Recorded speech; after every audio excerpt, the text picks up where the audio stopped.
F-35 konusu, gerek F-16 konusu, gerekse Halk Bankası'yla ilgili aramızdaki ilişkiler konusunu bugün etraflıca görüşme fırsatı bulacağımıza inanıyorum. Heybeliada okuluyla ilgili ise orada üzerimize ne düşerse biz onu zaten yapmaya hazırız. Dönünce de Sayın Bartolomeo'yla bu konuyu görüşme fırsatı bulacağım. First, Mr. President, I am very pleased that this visit actually coincides with the 80th UNGA. So I am very pleased to be here with my colleagues and friends. And as we have said, during the first term of your presidency and during your second term, we are able to carry Turkey and U.S. relations to a much different level and process. And as you've said, we have an opportunity here today to be able to discuss some of the issues regarding the F-35, the F-16, and also the Halk Bankası case, and we will have an opportunity to thoroughly discuss them. And based on what you have mentioned regarding the Heybeliada school, we are ready to do whatever we can that falls on our part, and I will, when I get back, try to discuss this issue with the esteemed Mr. Bartolomos to discuss how we can move forward on that. Okay, very good. I would like to be able to do that. The Greek Orthodox Church was here, and they would really like to have some help. They need some help, and I said I'd mention it, and we appreciate it. So this is a tough man. This is a guy who's highly opinionated. Usually I don't like opinionated people, but I always like this one. But he's a tough one, and he does an amazing job in his country. And we've had tremendous relationships, both having to do with war and having to do with trade. And I guess today we're talking about both. I'd like to have him stop buying any oil from Russia while Russia continues this rampage against Ukraine. And they've been fighting. They've lost millions of lives already. And for what? You know, for what? It's disgraceful. And I said yesterday, let it keep going because their economy is absolutely terrible right now. And I think it's a shame that they're doing that, killing a lot of people unnecessarily. 7,818 people were killed last week, mostly military people, their people, and Ukrainians. More Russians, actually, than Ukraine, a little bit more. But it's such a waste of human life, and so he ought to stop. You know, Putin ought to stop. And with that, we'll get to a little bit of a discussion. We're going to make some great trade deals for both countries. We do a lot of business with Turkey. They build great products. They build beautiful, great products, really fantastic manufacturers. And we buy a lot from them, and they buy a lot from us. Would you have any questions, please? You repeatedly called out Obama and Biden administrations for their stupid decisions. One example you gave was a refusal to sell the Patriot missile defense systems to Turkey, which resulted in the expulsion of the country from the F-35 program. Now, you are known to be a great deal maker in Turkey. What can you do to undo the stupidity? Yes, CNN Turk. CNN? Well, because you sounded like a nice guy, but CNN is fake news. I mean, but you sound like the real deal to me, so I'll answer the question. We're going to be discussing the Patriot system, which is the best system. We'll discuss that. We're going to discuss the F-35. We'll be discussing all of the things that you know about and that some of that you mentioned. And I think he'll be successful with buying the things he'd like to buy. What concrete steps can you take? Well, we'll have to see. We haven't even started yet. But I know he wants the F-35, and he's wanted that, and we're talking about that very seriously. And the F-16, we're in great shape. Certain other things he needed, as you know, and I'm going to see to it that we get that to him. He needs certain things, and we need certain things. And we're going to come to a conclusion. You'll know by the end of the day. Go ahead, please. Sayın Cumhurbaşkanım, siz Başkan Trump'ın ne kadar barış için çabalar gösterdiğini daha önce de söylemiş bir cumhurbaşkanısınız. Siz de bölgede birçok ülkeyle, birçok liderle görüşmeler, kontaklar kurabiliyorsunuz. Bu konuda birlikte nasıl çalışabilirsiniz gelecekte? Buna inandığım için zaten bunları söylüyorum. Birlikte el ele bölgedeki bu sıkıntıları aşacağımıza da inanıyorum. Mr. President, tariffs, When are you planning Because to I haven't learned, lift I haven't Kansas learned this sanctions? language yet. Yes. What did he say? The gentleman was asking, Mr. President, you have referred to President Trump's peace efforts, and you have also contact with many leaders in the region. And what do you think that you can do about this? And Mr. President has said that, yes, I believe in the peace efforts that President Trump is leading, and together we will be able to overcome the challenges in the region. I think it's true. He's got tremendous influence in the region. Yeah, please. Mr. President, when are you planning to lift Kansas sanctions against Turkey? Against sanctions against Turkey? Kansas. Could be very soon. Mr. If we have a President, good meeting, almost immediately. President Erdoğan is removing Erdoğan is removing tariffs on U.S. goods, and what impact it would be in U.S. production? Where are you from? Turkey. I see. We have a lot of people from Turkey here. That's We are good. Because I like the restaurant questions tourists very much, actually. They're very nice questions. We'll see about tariffs. We're going to be talking about tariffs. We already removed them. Well, we're going to be talking about that. Sanctions on Russia, even if not all NATO countries stop purchasing Russian oil? We're going to be seeing about that. The NATO countries were disappointing in that regard, but they've been very amazing in other ways. They did, as you know, they went from 2% to 5% GDP, and that's a big step, and it's paid. I mean, they have the money there, and we're selling a tremendous amount of military equipment to NATO. We're selling. We're not giving like Biden did. We're selling it to NATO, and it's a lot. They're buying a lot, and I assume they're giving it to Ukraine. They could buy it for other reasons too, but I assume they're giving most of it to Ukraine. But they're buying highly sophisticated weaponry, and they're paying for it full price. And that's how we're involved. Biden gave $350 billion. Look, this war would have never started if I were president. If I were president, this war would never be happened. It would have never happened. Yeah. Mr. President, I would like to ask about Gaza. Are you on the same page, Mr. Erdogan, for Palestine, Israel? Well, I don't know his stance. I can't tell you about that. I just say that we want to get Gaza over with. I had a great meeting with the leaders of that area, of that region, generally speaking, the Middle East. We had a great meeting the other day at UNGA, as you know, and I think we're close to getting some kind of a deal done. Yeah, we want to get the hostages back. I have to get the hostages back. We're the ones that got the hostages, all of them that we have now. But it looks like there are 20 living hostages and probably 38 or so dead hostages. Pretty sad. And the parents of those dead souls, those dead, mostly men, boys, in many cases like literally boys, they want those bodies back so badly, as much as though they were alive. And so we had a very good meeting with the representatives of the most powerful countries in the Middle East, and I think we're going to be close to a deal.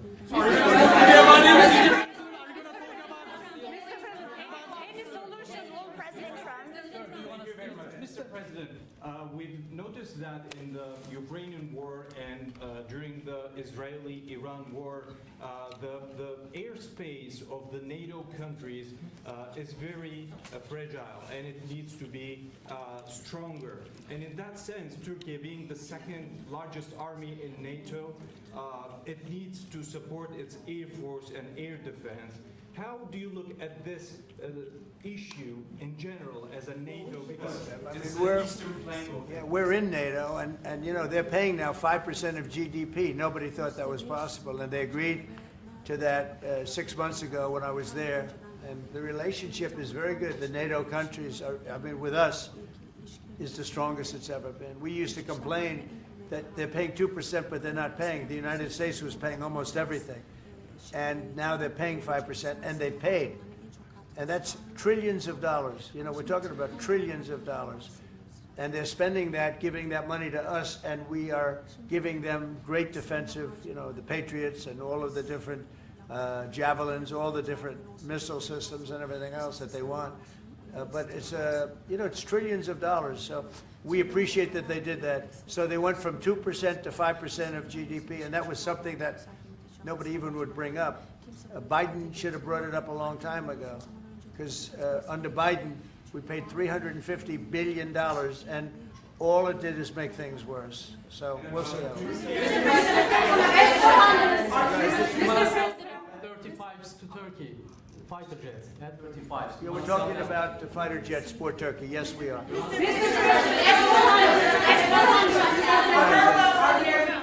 we going to see any step is going to be taken today about the issue, about the things are going on in the Gaza, Palestine? Are we going to see? It could be today, yeah, it could be today.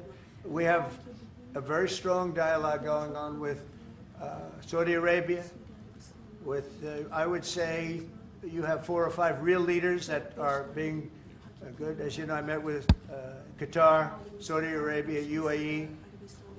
We met with Jordan. The King of Jordan was there. We had a really great meeting. I think a lot was determined at that meeting. And I have to meet with Israel, and I have to do that also. They know what I want, and I think we can get that one done. I hope we can get it done. A lot of people are dying. But we want the hostages back. We don't want them back 1 this week, 1 and 2 months from now, 3 later, and like the way it's been going. We got them all back. We got a lot of them back. We got the American Alexander. We got the American hostages back. But we have now 20 plus 38 bodies, dead bodies, and we want them all back. And we want them back at one time.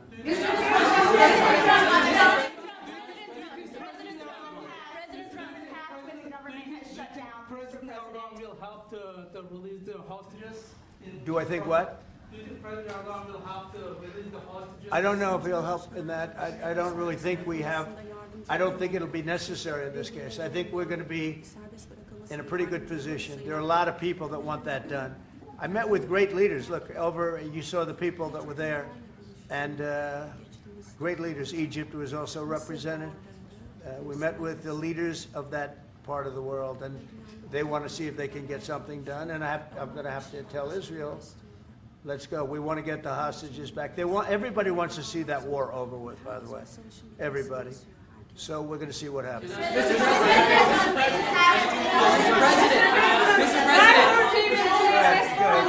President, how do you see a joint initiative with President Erdogan to bring the President of Russia, Putin, and President Zelensky to the negotiating table? Well, I can tell you that President Erdogan is very respected by both of them. Everybody respects Erdogan. They really respect Erdogan. I do. And I think he could have a big influence if he wants to. Right now, he's very neutral. He likes being neutral. So do I like being neutral. But he's somebody that, if he got involved, the best thing he could do is not buy oil and gas from Russia. If he did that, that would be probably the best thing. He knows Putin like I know Putin. I thought Putin, I settled, as you know, 7 wars, and it's probably more than that if you really want to know the real facts, but 7 wars, and I thought this would be among the easier ones to settle. But I'm very disappointed in Putin. And he's been fighting hard, he's been fighting long, and they lost millions, they lost like 1 million soldiers. And you know, with all of the heavy bombardment over the last 2 weeks, they've gained almost no land. Think of that. They've gained almost no land. And I'm not going to ever call anybody a paper tiger, but Russia spent millions and millions of dollars in bombs, missiles, ammunition, and lives, their lives, and they've gained virtually no land. I think it's time to stop. I really do. Mr. President. A few months ago, you met with Aliyev and Pashinyan. Can you follow up on? You met with Aliyev and Pashinyan, Azerbaijan President Aliyev and Pashinyan. Can you follow up on what you want to say about current process? No, I can't. I like this guy. I like him. He's from CNN. Fake news, the worst fake news, but I like him. So it's CNN Turkey. Syria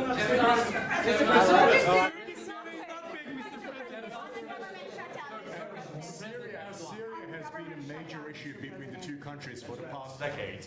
And you said the future of Syria is in Erdogan's hands back in, I think, December and January. and the countries are in the process of integrating little fractures into the main government. When do you want to see that happen? Well, I think President Erdogan is the one responsible for Syria, for the successful fight in ridding Syria of its past leader. And I think this man is responsible. He doesn't take the responsibility, but it's actually a great achievement. They've been trying to do it for 2,000 years. I said, he does it. He did it. I mean, they're your surrogates. I think you should take the credit for it. I told him, take the credit. For 2,000 years, you've been trying to take over Syria. He took over Syria, and he doesn't want to take the credit. You know, all of those people are his surrogates. But the leader of Syria, the new leader, as you know, I took sanctions off in order to let them breathe, because the sanctions were very strong. But I think we should have a major announcement today. He was responsible for that victory. It was a victory for Turkey, because they've been fighting, as you know, for like 1,000 years. And it never went, you know, it was back and forth, but he's responsible for that. So he would have a lot to say with respect to Syria. But at his request, I took, and the request also of the King of Saudi Arabia, it's very interesting, and Qatar, they said if you could take the sanctions. We had very strong sanctions. They couldn't have lived with those sanctions, and I took them off to give them a chance to breathe. But the president was one of the people that was responsible for that. He asked me to do it, and I did it. Mr. President, President Trump. Mr. President, furloughs are very typical when the government shuts down. Why is the administration directing federal layoffs of federal workers this time around? Well, this is all caused by the Democrats. They asked us to do something that's totally unreasonable. They never change. They want to give money away to illegally, people that entered our country illegally. They want to give them massive federal money. And we don't want to do that because it means everyone's going to just keep pouring back. Right now we have absolutely perfect borders like you haven't seen in many years. Even better than I had great borders during my 4 years, but these borders are stone cold closed. You can only come into our country legally now. But the Democrats want to give it all away. They want to open up the borders. Take a look at that. It's a big thing. They want to open borders again after what we're going through now, getting rid of prisoners, getting rid of all of these people dropped out from mental institutions, drug dealers, drug addicts, everything. They're putting everybody into our country. It's all ended now. But this is what Schumer wants. This is what the Democrats want. They want to have, and they want to take our money. We're doing well because of tariffs. We're doing unbelievable. We're making more money than we ever have made. And by the way, we're going to take some of that tariff money that we made, just to get off the subject for a second. We're going to take some of that tariff money that we made. We're going to give it to our farmers, who are, for a little while, going to be hurt until it kicks in. The tariffs kick into their benefit. So we're going to make sure that our farmers are in great shape because we're taking in a lot of money. We're finding, the other day, it was very interesting, they found $31 billion. They said, sir, we found 31. I said, you mean positively, right? They said, yeah, 31 million more than we knew. And they said, we don't know where it came from. I said, check the tariff shelf. They came back the following morning. They said, you're right, sir, it came from the tariffs. We've never seen anything like this. So what we're going to be doing is we're going to be taking some money from all of the tariff money that we've taken, and we're going to distribute it to our farmers until the tariffs kick into their benefit, which ultimately the farmers are going to be making a fortune. But it's a process of, it has to kick in. All right, maybe one more. Mr. President, there was another shooting at an ICE facility in Texas yesterday. Terrible. Detainees were killed. The FBI director posted on social media bullets that were engraved with the message anti-ICE. Right. He just posted another thing on social media saying he recovered a handwritten note from the subject that read, hopefully this will give ICE agents real terrorists think, is there a sniper with AP rounds on that roof? Who do you hold responsible for the uptick in left-wing violence in the country? Radical left rhetoric. The radical left is causing the problem. They're out of control. They're saying things, and they're really dumb people. I mean, I look at Crockett. I look at some of these people. They're very low IQ people, actually. But the radical left is causing this problem. Not the right, the radical left. and it's going to get worse, and ultimately it's going to go back on them. I mean, bad things happen when they play these games. And I'll give you a little clue. The right is a lot tougher than the left. But the right's not doing this. They're not doing it. And they better not get them energized, because it won't be good for the left. And I don't want to see that happen either. I'm the president of all the people. But the radical left is causing this. Radical left Democrats are causing this problem. And it gets worse. It gets worse. And it'll be a point where other people won't take it anymore, and that will not be good for the radical left. And we don't want that. Okay, thank you. Mr. President, it seems like an indictment on James Comey is imminent. Would this be the first step in accountability for pushing the hoax of Russia, along with Barack Obama involved as well? Well, I can't tell you what's going to happen because I don't know. You have very professional people headed up by the Attorney General, Todd Blanche, and Lindsay Halligan, who's very smart, good lawyer, very good lawyer. They're going to make a determination. I'm not making that determination. I think I'd be allowed to get involved if I want, but I don't really choose to do so. I can only say that Comey's a bad person. He's a sick person. I think he's a sick guy, actually. He did terrible things at the FBI. And, but I don't know. I have no idea what's going to happen. Thank you very much, everybody.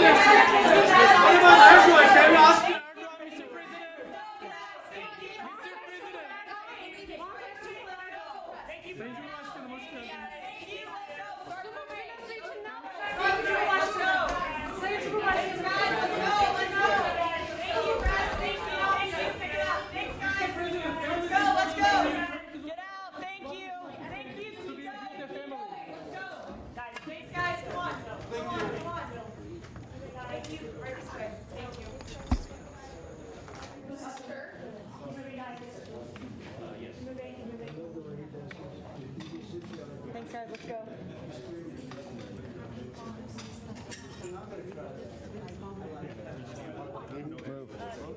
Keep going.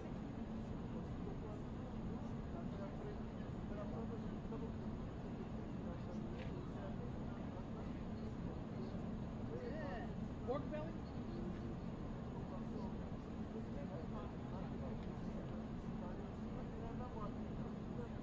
That's one for you.